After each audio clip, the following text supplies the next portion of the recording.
बंशीधरं तुत्रधरं नमामि मनोहरं मोहहरं च कृष्णं मालाधरं धर्मधुरं धरं च पार्थस्य सारथ्यकरं च देवं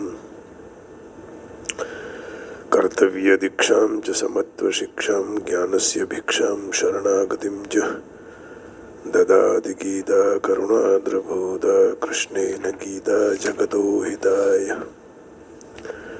श्रीमद् भगवद गीता जी अध्याय 10 और श्लोक 42वां अंतिम श्लोक। आज इस 10वें अध्याय की पूर्णाहुति करेंगे और अब ये प्रवचन फरवरी 4 या 5 के बाद 5 या 6 के बाद शुरू होगा। यहाँ बीच में कोई न कोई आपको सत्संग मिलता रहेगा। अंतिम श्लोक है। अब तक भगवान ने प्रश्नों के उत्तर दिए, अब भगवान अपनी तरफ से कुछ खास बात बताते। अथवा बहुनैतेन किं गातेन तवा अर्जुन विष्टभ्यमिदं कृष्णम् एकांशेन स्थितो जगत्। अथवा बहुनैतेन किं ज्ञातेन तवा अर्जुन विष्टभ्यमिदं कृष्णम् एकांशेन स्थितो जगत्। अथवा हे अर्जुन, तब एतेन बहुना ज्ञातेन किम, तुझे इस प्रकार सारी बातों को जानने की जरूरत क्या है। जब अहम एकांशेन इदं कृष्णम, मैं मेरा कोई भी एक अंश मात्र से यह सारे ब्रह्मांड को जगत विष्टभ्य स्थित व्याप्त करके स्थित हूँ, अर्थात अनंत ब्रह्मांड मुझ में कोई एक अंश में है। तो ज्ञान अथवा जानने की शक्ति प्रकृति में नहीं है। प्रकृति एक रस अखंड रहवा वाली नहीं है, बल्कि प्रतिक्षण बदल रही है। जो प्रकृति में ज्ञान होगा तो वह ज्ञान भी एक रस अखंड न रहकर वो भी बदलने वाला हो, और जो ज्ञान पैदा होगा वह हमेशा के लिए टिकेगा भी नहीं, बल्कि वह अनित्य है। जो कोई भी मान रहे कि ज्ञान प्रकृति में ही है, तो यह प्रकृति को अपने परमात्मा कहते हैं। मात्र शब्दों का फर्क है। तात्पर्य ये हुआ कि ज्ञान प्रकृति में नहीं है, यदि है तो वह परमात्मा है। भगवान की माया है सब। मैं अरु मोर तोर में तोर ते माया, जेहि बस किन है जीवन काया। मैं अरु मोर तोर ते माया, मैं अरु मोर तोर ते माया, जेहि बस किन है जीवन काया। मैं अरु मोर तोर ते माया, मैं अरु मोर तोर ते माया, मैं अरु मोर तोर ते माया, जेहि बस किन है जीवन काया। तो भगवान ने कह दिया कि अर्जुन, इस तरह ज्यादा जानने की क्या जरूरत है। माया में मत पड़ो, क्या जरूरत है। मेरा तेरा ये सब होता रहेगा।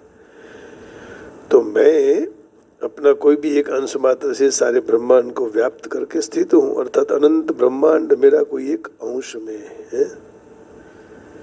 तो अव्यय पद यहाँ देकर भगवान अर्जुन को कह रहे हैं कि तूने जो मुझे प्रश्न किया था उसके अनुसार मैंने उत्तर दे दिया।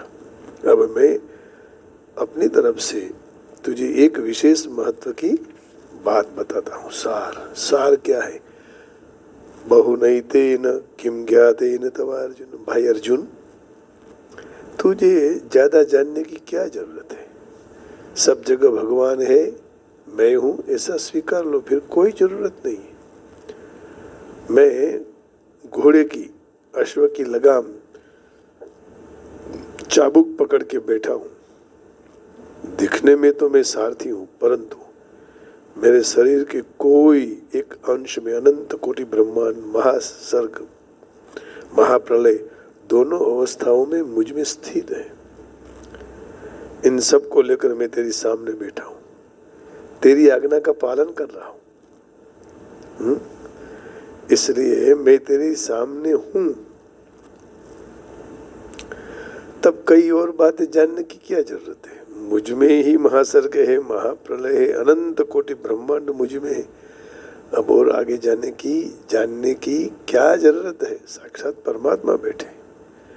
विष्टभ्याहमिदं कृष्णम एकांशेन स्थितो जगत, और मैं सारे जगत के एक अंश के द्वारा व्याप्त कर रहा हूँ। कहने का तात्पर्य यही है कि भगवान के कोई भी अंश में अनंत सृष्टियां विद्यमान है।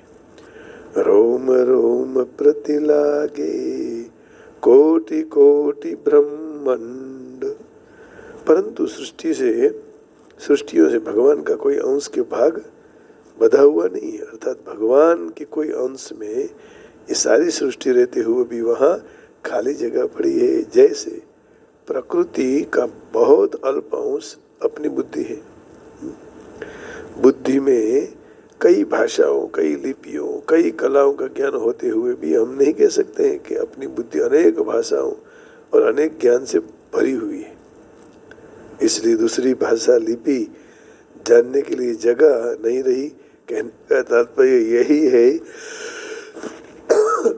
कि बुद्धि में अनेक भाषाओं आदि ज्ञान होने के बाद भी बुद्धि में जगह खाली रहती है, और कई भाषाओं आदि सीखने के बाद भी बुद्धि भर नहीं सकती। इस तरह जहाँ प्रकृति का छोटा सा अंश बुद्धि भी अनेक भाषाओं आदि से ज्ञान से नहीं भराते हैं, तो फिर प्रकृति से अतीत, अनंत, असीम, अगाध भगवान का कोई अंश अनंत सृष्टियों से कैसे भरा जाए? बुद्धि की अपेक्षा में विशेष रूप से खाली रहता है। अब इन श्लोकों का तात्पर्य यही है कि भगवान ही जगत रूप में स्थित है, क्योंकि व्याप्य और व्यापक, सूक्ष्म, महान, सत, असत दोनों भगवान है। भगवान अनंत है, अनंत ब्रह्मांड उनमें एक अंश में स्थित है। एकांशेन स्थितो जगत, एकांशेन स्थितो जगत એટલે તેથી અનંત બ્રહ્માંડ તેમના કોઈ એક અંશમાં સ્થિત છે। तो दूसरे अंश में तो क्या क्या होगा, है ना? एकांशेन स्थितो जगत। भगवान का कहने का तात्पर्य यही है कि अपनी दृष्टि अपने तरफ लाने की जरूरत है। मैं सब कुछ हूँ। मुझ तरफ देखने के बाद कोई भी विभूति देखने की बाकी नहीं रहेगी। एक सधे सब सधे, ये भगवान को साथ लिया, कृष्ण के चरण में गिर गए, फिर कहीं गिरने की जरूरत नहीं। जब संपूर्ण विभूतियों का आधार, आश्रय, प्रकाशक, बीज, मूल कारण मैं तेरे सामने बैठा हूँ, तो फिर विभूतियों की चिंतन करने की जरूरत क्या है?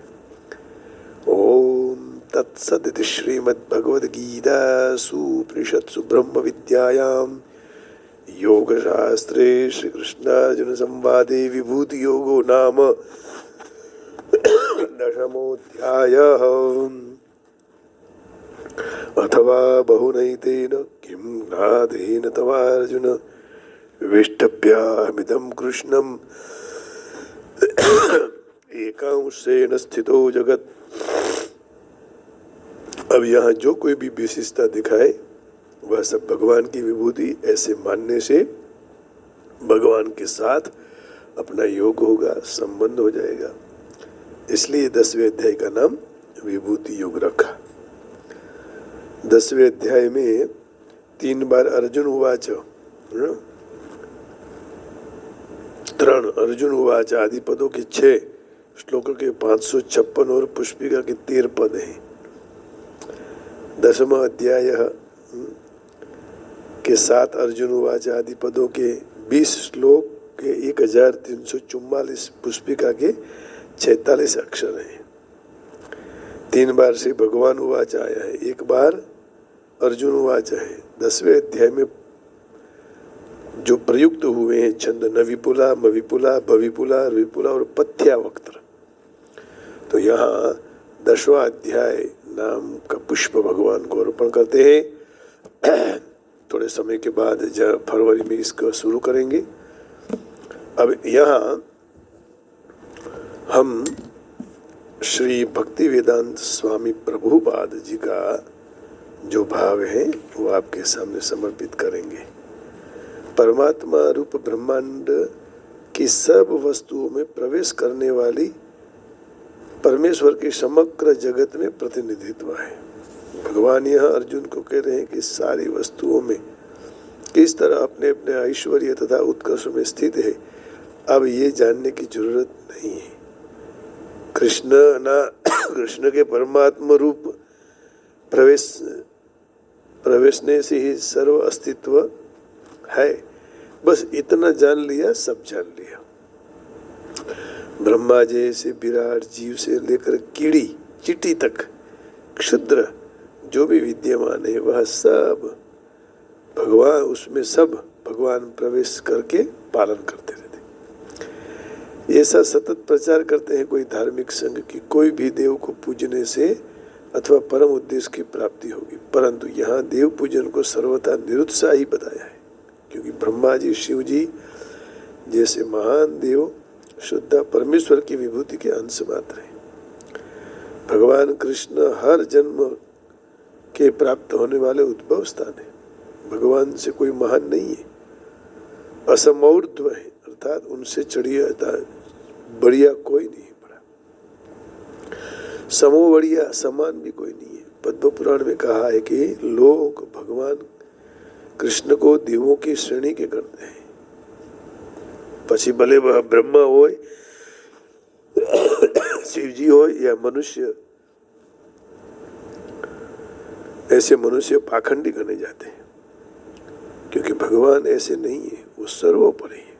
परंतु जो कोई कृष्ण के ऐश्वर्य और शक्ति के विस्तार को ठीक तरह अभ्यास करता है तो बेशक भगवान कृष्ण की स्थिति को समझ लेता है, अनन्य भाव से कृष्ण को भजने में स्थिर हो सकता है।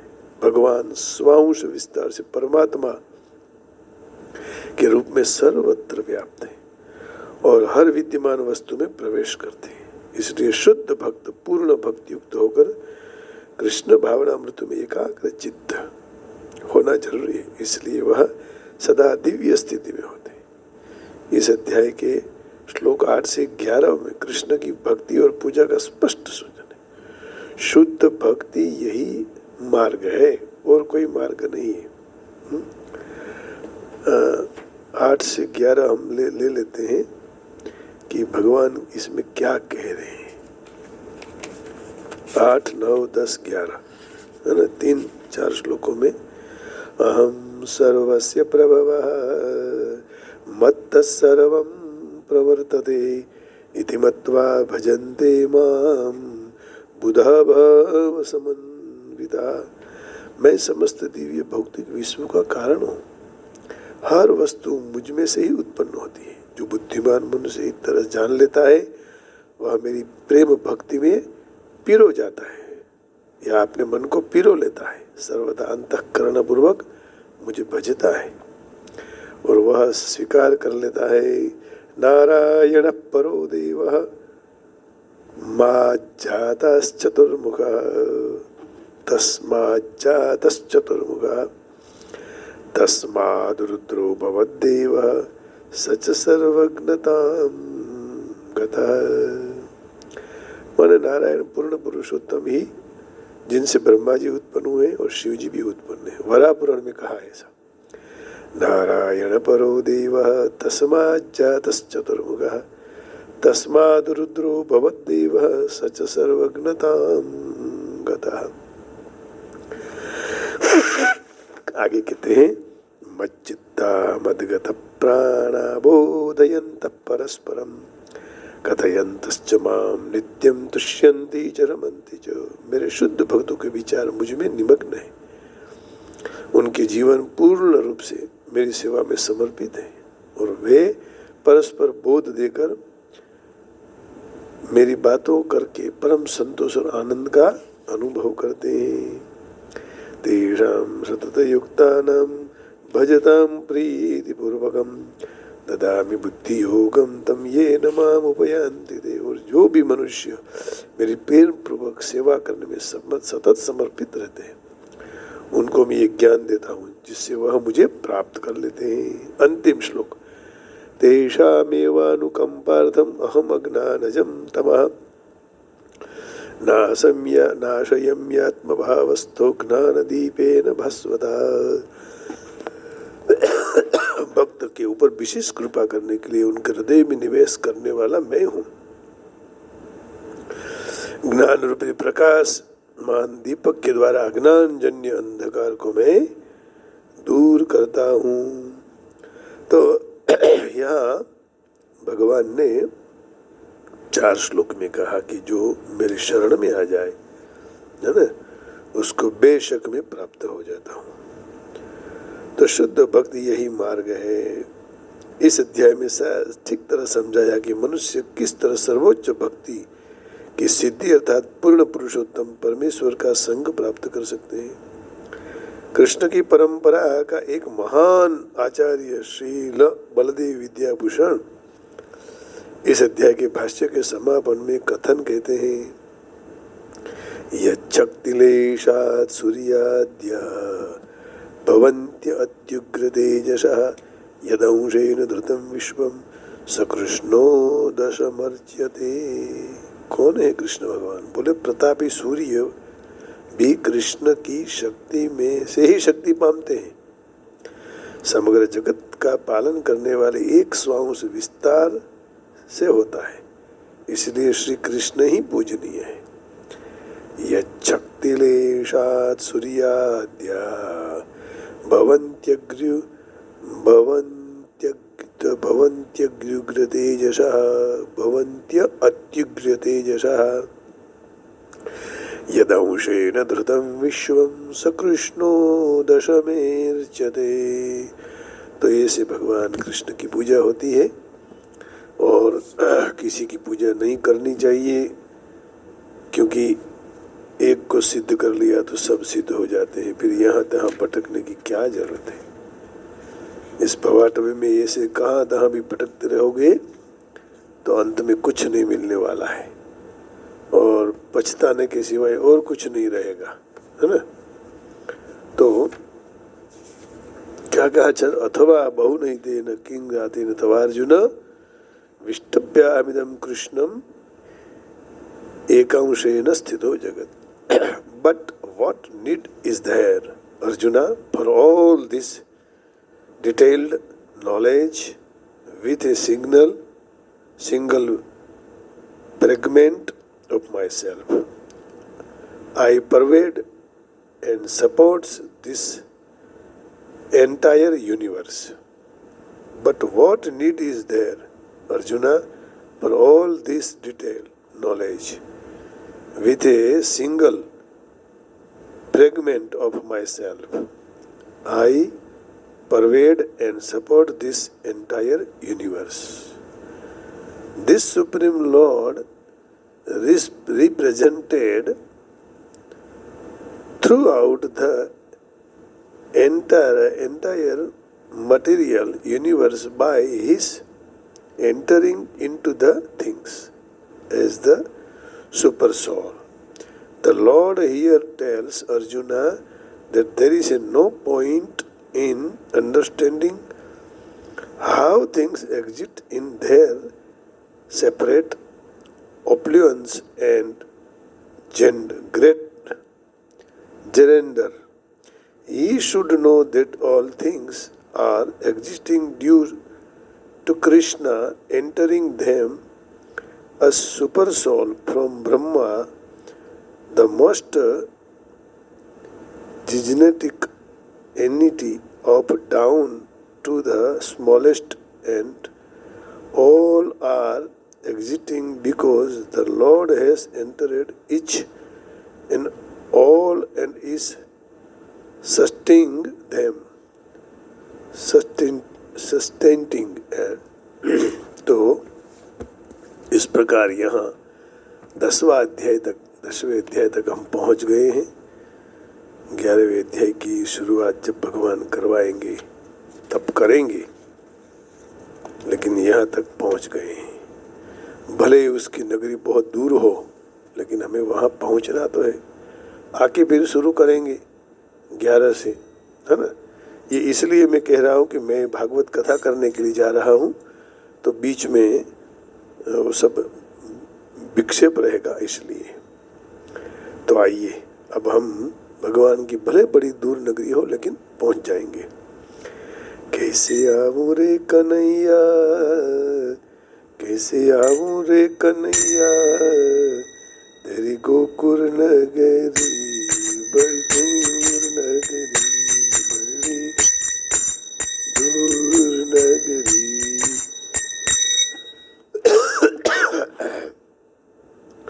दूर नगरी कान्हा दूर नगरी, दूर नगरी कान्हा दूर नगरी।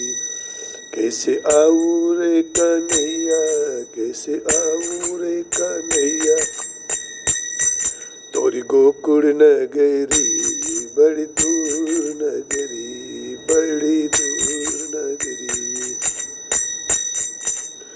जमुना जड़ जाऊं कान्हा पायल मोरी बाजे, जमुना जड़ जाऊं कान्हा पायल मोरी बाजे। झटपट चलूं तो भीग जाऊं सगरी, बड़ी दूर नगरी। कैसे आऊं रे कन्हैया, कैसे आऊं नैया, तेरी गोकुल नगरी बड़ी दूर नगरी।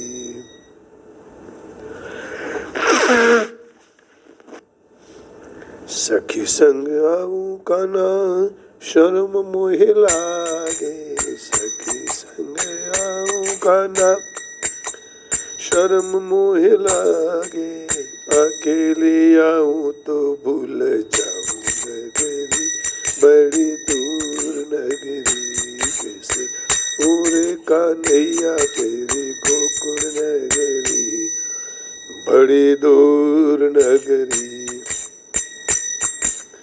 धीरे चलूं तो कान्हा कमर मोरी लचके, धीरे धीरे चलूं तो कान्हा कमर मोरी लचके। झटपट चलूं तो छलक जाए गगरी बड़ी दूर नगरी।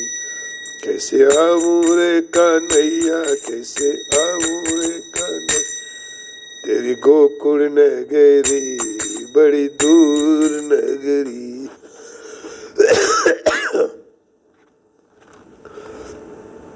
रात में आऊं तो कान्हा डर मोहे लागे, रात में आऊं तो कान्हा डर मोहे लागे।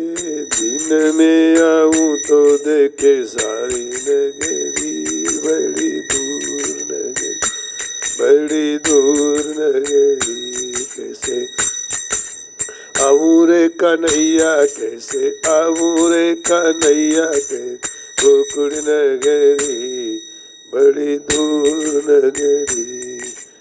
मेरा भाई गावे प्रभु गिरधर नागू, मेरा भाई गावे प्रभु गिरिधर नागू। तुम्हारे दर्शन बिना होई गई बावरी बड़ी दूर नगरी,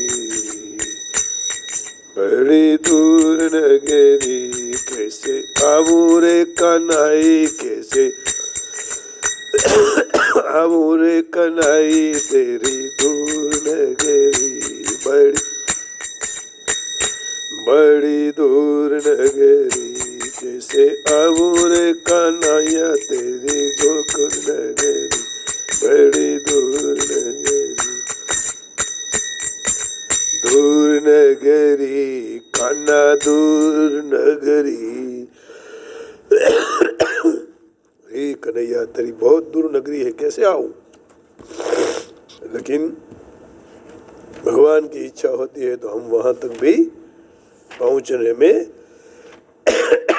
सफल हो जाएंगे, लेकिन हमको रास्ता काटना है। मंदिर है हमारा, मंदिर है हमारा, मंदिर है हमारा, मंदिर है हमारा, सबके लिए खुला है मंदिर हमारा, सबके लिए खुला है मंदिर हमारा, मतभेद को भूलाता मंदिर हमारा, मतदेव को भूलाता मंदिर है हमारा। आवो सभी ही पंथी, आवो सभी धर्मी, देश विदेशियों का मंदिर हमारा, मंदिर हमारा, मंदिर हमारा।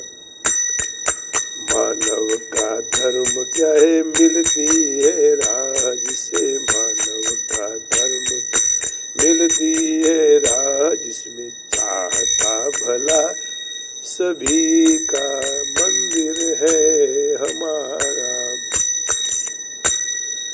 मंदिर है हमारा। राधे राधे राधे गोविंद, राधे राधे राधे राधे तो राधे राधे, श्याम से मिला दे घनश्याम से मिला दे, सीते सीते सी राम से मिला दे, सीते सीते सी राम से मिला, राधे राधे राधे श्याम से मिला रे, राधे राधे राधे श्याम से मिला, श्याम से मिला दे घनश्याम से मिला, श्याम से मिला दे घनश्याम से मिला, राधे राधे राधे तो श्याम से मिला, सीते सीते सीते तो राम से मिला, उमे उमे उमे तो शिव से मिला, उमे उमे उमे तो शिव से मिला, लक्ष्मी लक्ष्मी लक्ष्मी जी विष्णु जी मिला, लक्ष्मी लक्ष्मी लक्ष्मी विष्णु जी मिला रे। बोलिए राधा वर कृष्ण चंद्र भगवान की जय, कृष्ण कन्हैया लाल की जय। इस राधे श्याम को, सीताराम को, आपके हृदय में जो बैठे हैं उन सबको प्रणाम करके आज के इस सत्संग को विराम देते हैं। बीच में कहा कुछ शरीर की तकलीफ होने से आपको कष्ट हुआ होगा, लेकिन इतना सहन कर लेना। जय योगेश्वर, जय गिरनारी, जय श्री राम, जय वेंकटेशा, ओम नमः शिवाय, जय गणेशा। प्रभु जय हो नारायण, हरि ओम, ओम नमो नारायण, जय गिरनारी।